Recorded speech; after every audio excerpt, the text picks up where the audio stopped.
Hello and welcome to the most glitched out car in Gran Turismo 7. This is a 1932 Ford Roadster and this car was last seen or available for purchase over 10 months ago. So what exactly went wrong?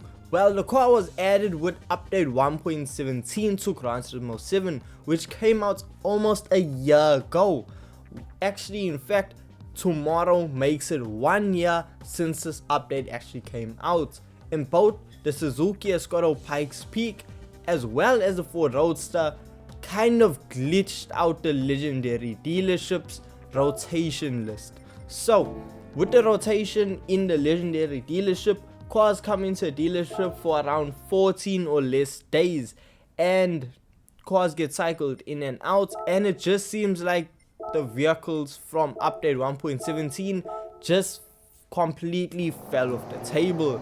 So those cars have been glitched out and have not seen the light of day for quite some time, with the Suzuki Escort only coming back to the game last month, and now finally we received the 1932 Ford Roadster. So let's see, is it well worth it? So the Ford Roadster, now you can pick it up for 400,000 credits. Originally the vehicle was priced at 450,000, but since they glitched out the game and said, hey, you know what, the car hasn't been in the game for about almost a year, well, here's 50,000 off.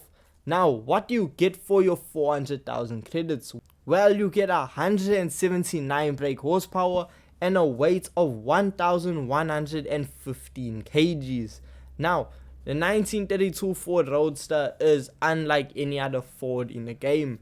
This vehicle is a 1932 that was made in 1963. Basically, the Deuce is a custom Ford that is produced or was produced by Ford, and just the Roadster era, the 1932 body styling that came out was known for its modification and customizability. I mean, we had everything from drag cars to low riders, okay, not really low riders, but just hot rods, and this is a true definition of a hot rod. I mean, Google a hot rod, this is what's gonna come up. The 1932 Ford Roadster is an absolute icon, hence why it's in the legendary dealership. But when it comes to actually driving this vehicle in Gran Turismo 7, well, it's underwhelming. With the 179 brake horsepower, you aren't going fast. There's nothing you can do to actually change that feeling, but because a vehicle with less than 200 brake horsepower is not the fastest thing you can drive. However, if you do head on over to the tuning shop and you do add some upgrades, well, you're gonna be in for quite a surprise, because the Ford is actually able to produce well over, well, let's just say let's say you aren't happy with the 179 brake horsepower and you want a lot more. Well, you can head on over to a tuning shop, and after spending well over 200,000 credits, you're gonna end up with 527 brake horsepower and a weight of 914 kgs. Now this vehicle originally weighed just over 1,100 kgs, so taking 200 kgs out and tripling the brake horsepower of the vehicle is just insane. And how it performs, well, when it comes to actually driving a vehicle now that's fully upgraded, the handling it's slightly improved, but now if you drive without traction control on, the rear wheels spin up quite a bit, but it's sort of a fun experience because it's not trying to kill you. Okay, sometimes it is, but when it comes to just overall acceleration around Kyoto Driving Park, as long as you stay in first and second gear, sometimes going into third, you should be alright. You're gonna set lap times around the 1 minute 38, 1 minute 40 mark. That's what I did. That's with no traction on, the vehicle spinning up its rear wheels and honestly just going sideways, and it's just a fun, quirky vehicle. Now, can I see you using this for money grinding or any other purpose than just simply having it as a collector's item and playing with it once or twice. No. The state that the car is in, I do not see you beating out Ford Mustangs, Ford GTs, Corvettes, other American vehicles in playlist. Look, the biggest downfall that I have is with the Roadster, there is no additional bodywork that you can add to it. You can't add any downforce. Whatever handling you have, there's no adjustments to be made.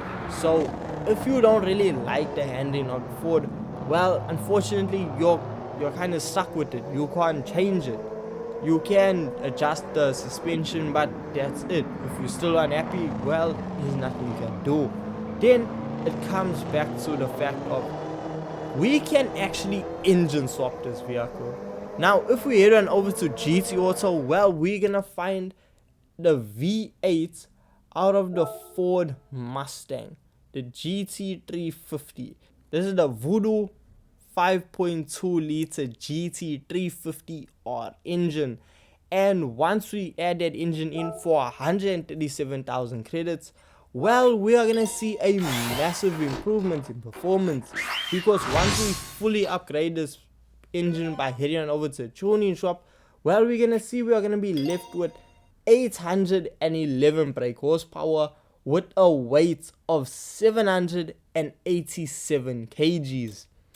The car is so much more lighter and so much more powerful that it's actually scary. Now, it's actually gonna catch you off guard if you're jumping from how the fully upgraded standard version is to now the engine swap. It's such a night and day difference. And when it actually comes to, okay, how fast is this vehicle actually? Down the straightaway, if you have a long enough straightaway, for example, Special Routes X, well, you're gonna see the Ford Roadster near 400 kilometers per hour. It's in the highest top speed of 382 kilometers per hour. Now the crazy thing is, that was just with some random setups the gearbox I made. It wasn't even like a permanent thing that I spent a lot of time on.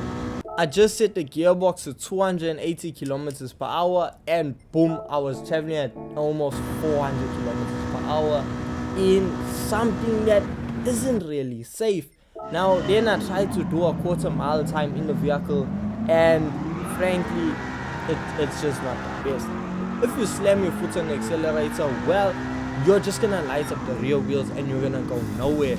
If you half throttle this vehicle, that's really when you're gonna see the vehicle come alive, especially if you have no traction control on.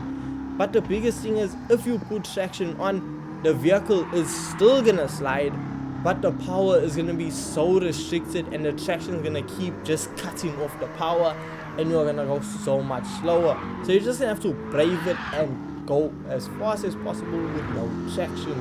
And a pro tip, as I said, just half throttle the vehicle and you're gonna see some surprisingly fast lap times. So the Ford Roadster, is it well worth the money?